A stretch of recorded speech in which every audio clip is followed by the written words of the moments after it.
Olá, turma 701, tudo bem? Como é que vocês estão? Então, não repara não, tá? Minha cabeça tá com esse machucadinho porque um probleminha, tá? Bom, em primeiro lugar, a nossa primeira atividade é um texto reflexível sobre as coisas que estão acontecendo relacionadas à pandemia, tá? Relacionadas a epidemias que assolaram a humanidade. Nós tivemos várias epidemias. Então, foi escolhido aí esse texto para vocês trabalharem sobre a gripe espanhola, tá? Mas antes da gripe espanhola, aconteceu várias pandemias no mundo. Uma delas, a que mais assolou também o mundo, foi a chamada peste negra, que aconteceu no século XIV, lá no feudalismo.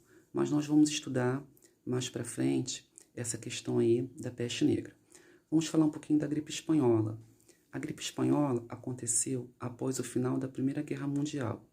A Primeira Guerra começou em 1914 e terminou em 1918.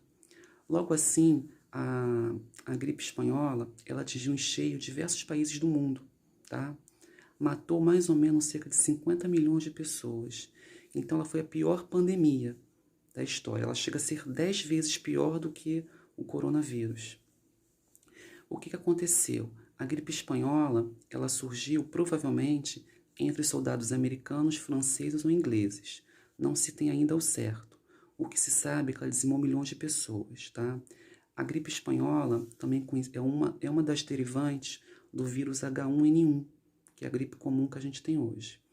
Uma outra coisa também interessante sobre a gripe espanhola é que o nome, apesar de ter se dado gripe espanhola, essa gripe não veio da Espanha.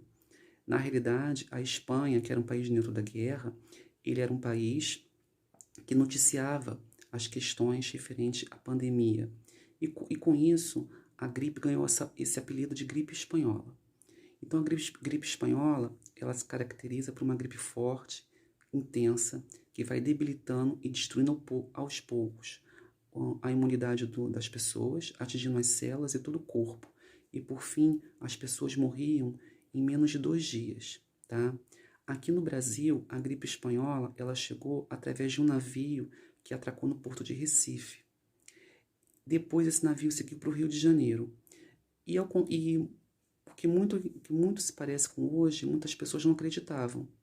Naquela época, a gente não tinha a tecnologia que a gente tinha hoje, não tinha hospitais, não tinha nenhuma referência positiva, não tinha aparelhos, não tinha raio-x, não tinha tomografia.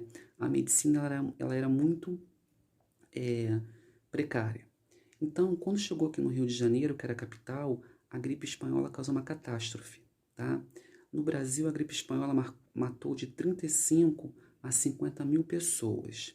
Então, atualmente, o coronavírus aqui no Brasil, ele vai superar a gripe espanhola, que matou 50 mil brasileiros. Nós já estamos quase em 30 mil.